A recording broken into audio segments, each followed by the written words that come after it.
with any luck, that's safety gear. Excellent. When Daddy goes downhill, he needs pucks on his hands. These are for you, Jasper. Here we go. Indestructible, more or less. I'm going to try that the penny. Oh. I feel overdressed for my level of skill, but all good.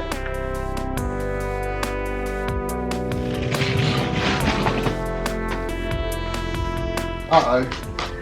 Soph will kill me if I ruin these jeans, so maybe this wasn't such a smart move.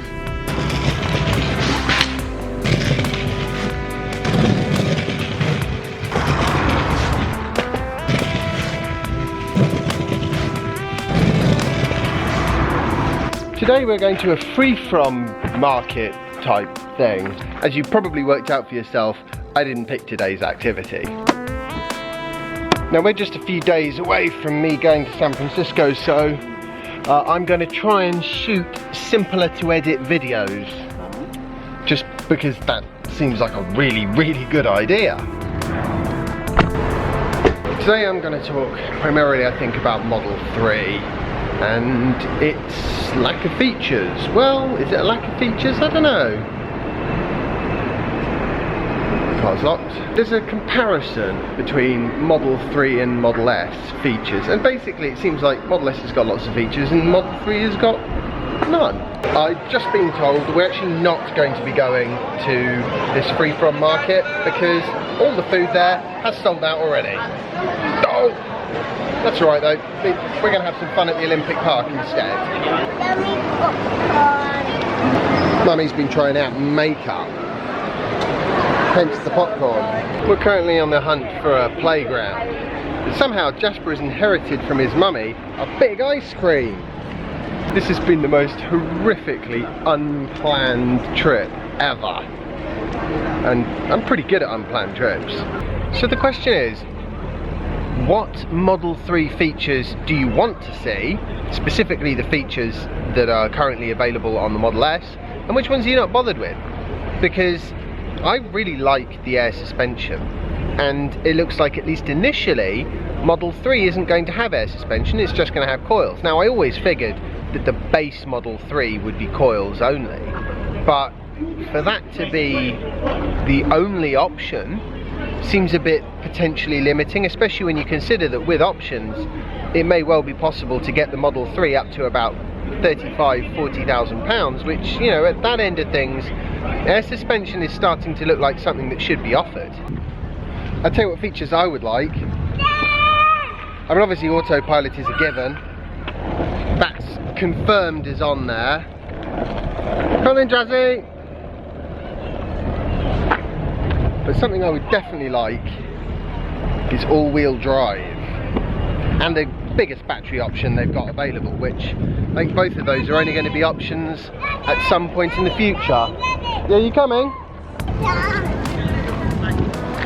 These are bicycles you can hire, Jasper. I'm pretty sure it's not a slide, Jasper. What is it then? Good question. Very strange looking building.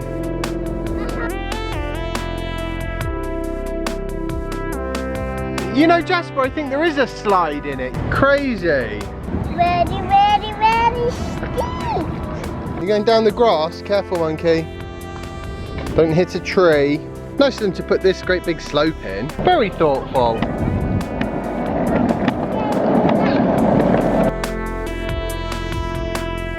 What's Jasper staring at so intently? Telehandlers. Lots of telehandlers. Yeah, there's so many people, it's just really annoying.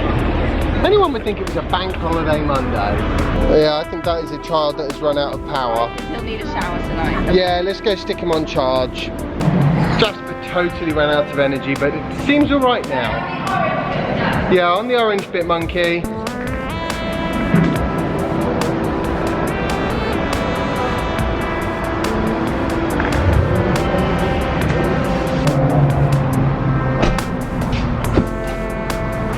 did say things were going to get a little bit more disorganised for a few days.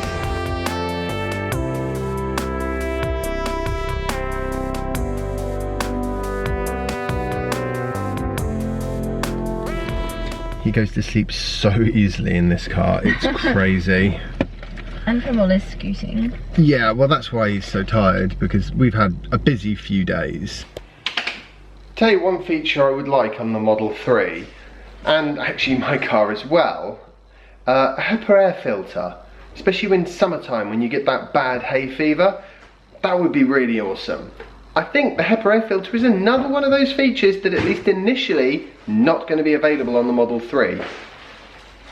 In fact, I'd go so far as to say I think Elon Musk and Tesla are actually genuinely living up to the promise of making Model 3 as simple as they can in an effort to keep it cheap, which is great actually, because it suggests to me they've learnt the lesson of Model X, which is don't stick all the brand new technology in one vehicle straight away in one go and expect the production ramp to be seamless. So in recap, the options I'd like on Model 3 would be primarily all-wheel drive and air suspension.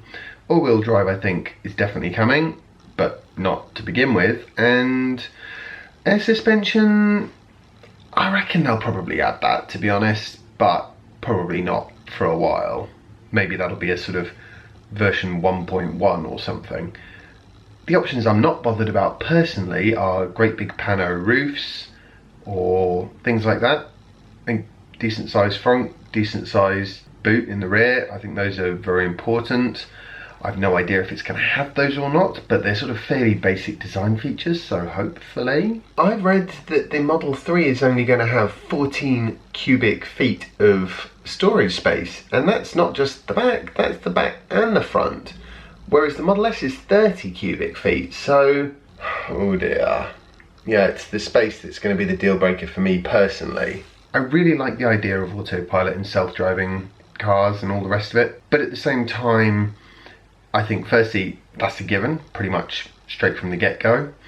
And secondly, I think from Tesla's point of view, they do all the work anyway with the Model S, and putting in a few sensors and wiring them up, I don't think is anything like as much of a challenge as some of these other sort of more manufacturing-based things. I mean, ultimately, you know, Tesla is a tech company that builds cars, and the end result of that is that, you know, when it comes to manufacturing, you've got tolerances, you've got bits that need to fit together, you know, with an acceptable margin of error, and that can be very tricky, especially when you're making a huge number of vehicles. And electric cars are by design slightly easier because they have so many less moving parts, but that's basically the lesson of the Model X Falcon Wing doors. I think they're a great idea, and I think they have great utility, but I also think they're very complicated, and it's the kind of complication that can be very difficult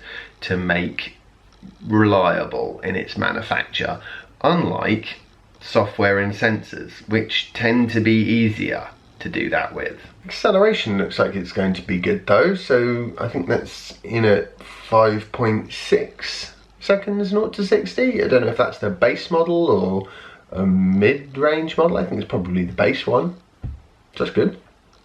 I like a fast accelerating car. There's no groundbreaking news on range, unfortunately. Sort of 215 miles plus, which should be realistic, of course, unlike the range figures that are quoted in the UK usually. So I guess the question is, what options do you really want to see in Model 3? Let me know in the comment section below. And I think I'm going to end it here, because it's late and I'm starting to think through my final packing before I head on off to San Francisco. So I hope you've enjoyed today's vlog post. If you have, remember to like it, share it, and subscribe if you haven't already, and follow me on Instagram if you don't already, and I'll see you tomorrow for the next installment of my daily vlog. Bye! And these are all details that leaked out via the Tesla Model 3 Owners Club. One thing that's definitely not an option, which I think Model 3 is going to have, and this is where it's really going to outcompete some of its competition, it's got to be the supercharging. That is an awesome feature.